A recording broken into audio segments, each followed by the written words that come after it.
Before quiche and before modern casseroles, there was Zwiebelkuchen, the German onion pie.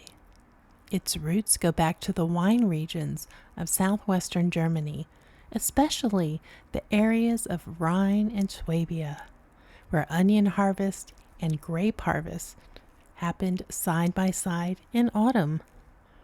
Farmers would celebrate both with a glass of Buttery, a just fermenting young wine, and a slice of warm onion pie fresh from the oven. Traditionally, this was a baker's pie, a simple yeasted dough rolled thin, topped with caramelized onions, bacon, and a creamy custard. The filling was humble but deeply flavorful, meant to feed vineyard workers at the end of a long day. Each region had its own touch. Some used caraway for bite, others added sour cream or speck. Middle Rhine and Upper Rhine valleys are especially known for their vineyards, castles, and wine festivals, the kind of settings where Zwiebelkuchen traditionally appeared alongside young wine. Over the centuries, Zwiebelkuchen evolved into a beloved fall dish that bridges rustic farmhouse cooking with cafe comfort. It's still baked today to mark the grape harvest festivals, a dish that celebrates abundance, warmth, and gathering. In this video, I'm going to test a recipe for this dish, as the ingredients, although simple and familiar, they intrigue me. If you're new here, hi, I'm Stephanie, and this is Cooking 100-Year-Old Recipes, where I talk food history, test vintage and historic recipes, and a few other things that may tickle my taste buds from time to time. If you like that sort of thing, consider subscribing and hit the like button to support the channel. I do appreciate you. Now, let's get cooking. Now, the first step is to get my pie crust made and press it into a spring-form pan and then chill it before par baking it. No soggy crust allowed here.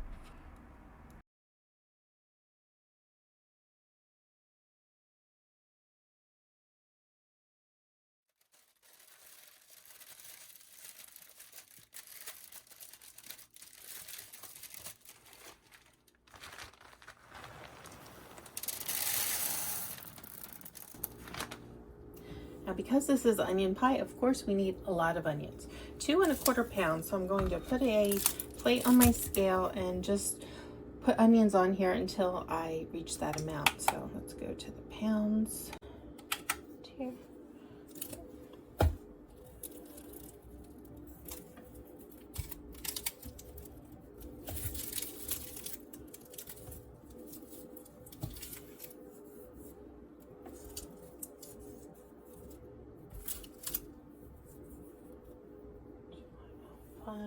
Let me see what other one I have.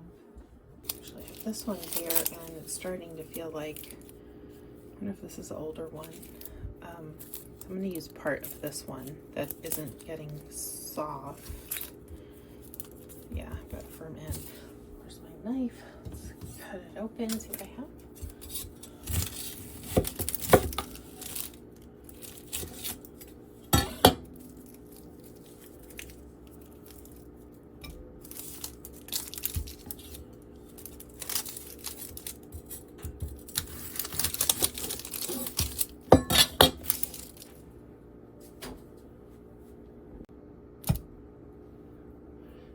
Great. Let's get to chopping these babies. So I'm going to put them on a cutting mat, just for ease of transfer. They get cooked in the skillet. I've got my 2 little wet paper towels so that they don't make me cry. They go to the moisture in the towel instead of to my eyes. Or so the tale goes, but it seems to work.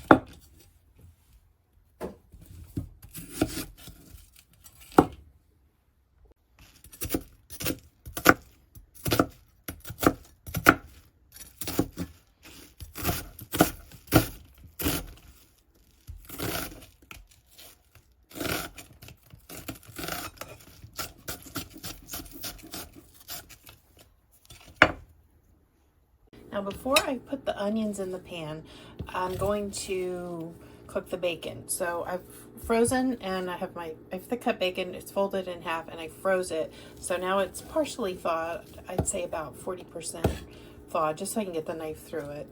And I'm just gonna cut it up into very small pieces.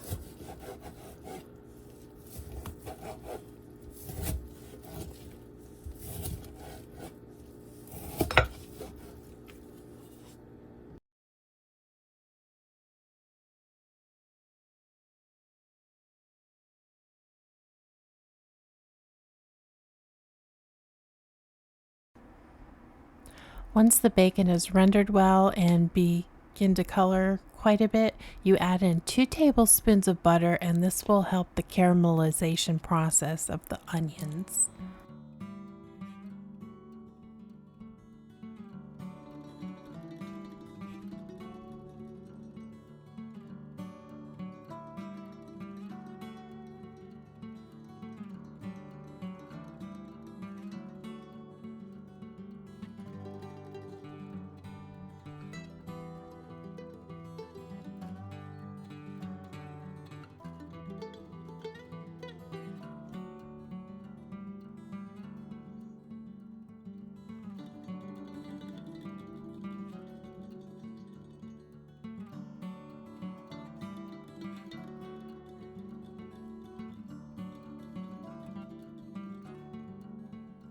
Alright, while the onions and bacon caramelize, I'm going to get the rest of the filling mixture together. So it's 4 eggs, 2 tablespoons of flour,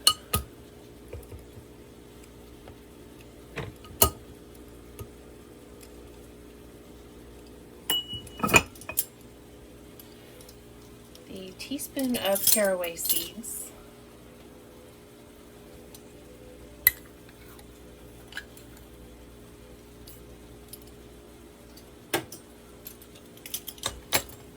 a cup and a half of sour cream,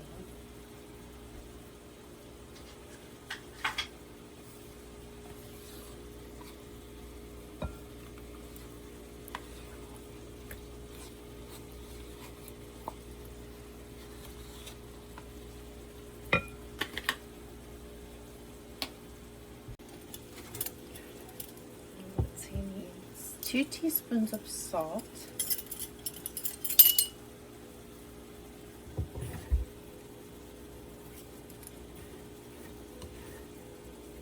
go a little scant on that. I'm very sensitive to the taste of salt these days. And freshly ground pepper.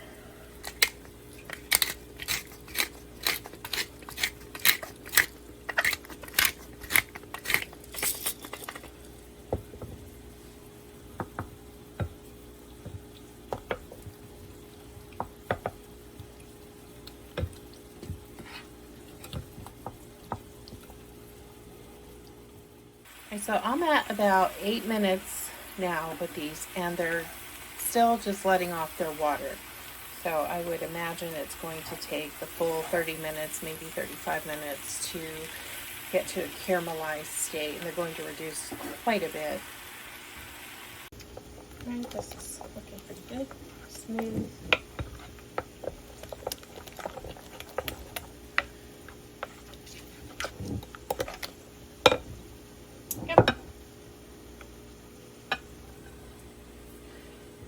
So I'm going to let the onions continue to cook down, and they do have to cool off a bit before they go into this mixture so it doesn't cook the eggs. Let's look at my crust. I think it's ready to be freed from the beans.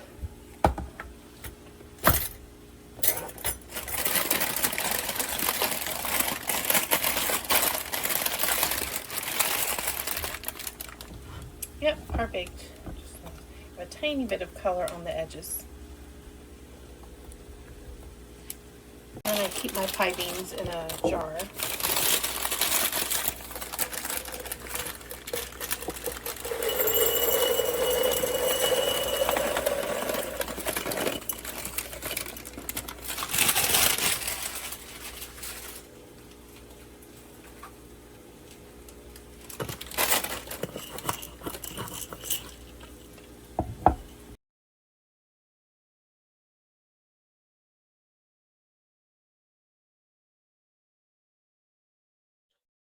All right, so my onion mixture has reduced quite a bit, caramelized. I have a microphone on now, so I might sound a little bit differently. All right, I've got my oven preheating to 400. Let me see where it's at now.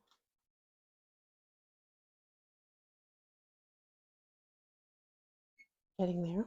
Okay, now let's get these onions into the mixture. They've cooled, got quite a bit of color, and they've cooked down by more than half. I'd say 60% reduction.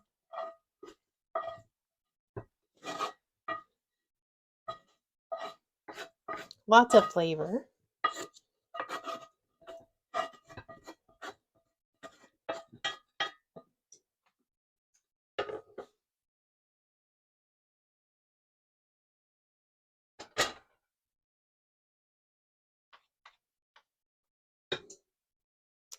Just stir to combine.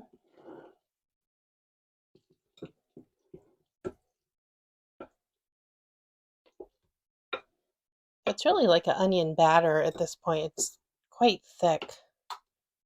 And then the flour is in there that's going to bind even more.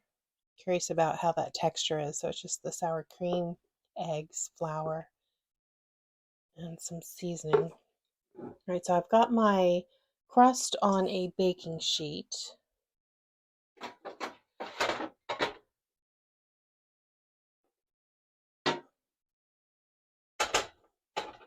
In case we have any leaks going on. Now the recipe I'm following says to use a 10 or 9-inch springform pan. The one I have here is 8.5 inches, so I might have some extra filling. Let's see how we do. Should come up pretty close to the top.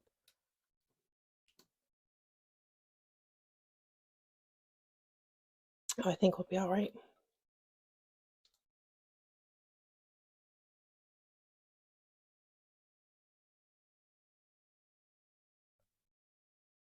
I'm happy to have too much pie crust instead of too little. I just love pies, savory and sweet.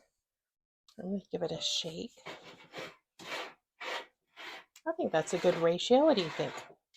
Yeah. All right, so it bakes in the oven for about 50 to 60 minutes. I'll probably go on the lower end because I have a little bit of a smaller vessel than what is recommended. I'll check on it at 50 minutes. All right, I have unmolded it. I did need to cover it about 20 minutes into cooking because of the par bake. The edges were, I could smell them, and no one likes a burnt pie crust, right? So I've got it unmolded so you can see that's how it's supposed to be served. And I've got my little bit of wine because this is a dish served with wine. I love a good food and wine pairing. So let me just move everything. These Thanksgiving plates are available in my Etsy shop. I designed these a few weeks back. Aren't they pretty?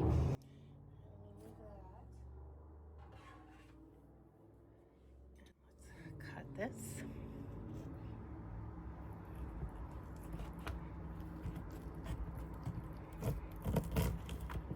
Flaky crust.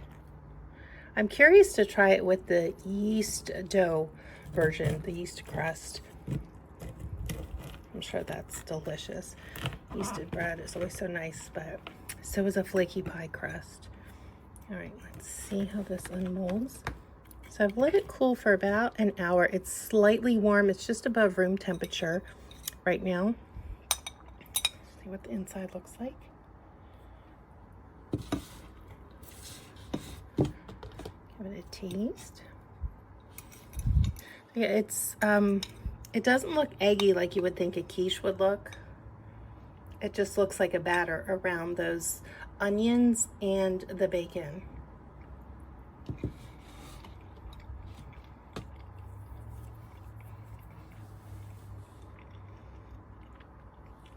Very savory, complex. The caraway seed, why am I digging into that? The caraway seeds give a distinct yet subtle sweetness, believe it or not.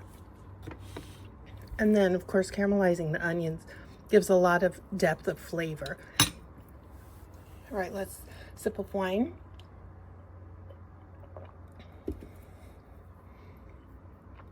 I think that's Sauvignon Blanc. It would be really good with a Riesling. Delicious. Yes, 2 thumbs up. I wouldn't add cheese or anything to this.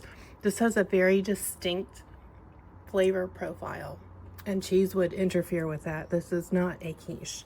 It is definitely a onion pie. Yummy.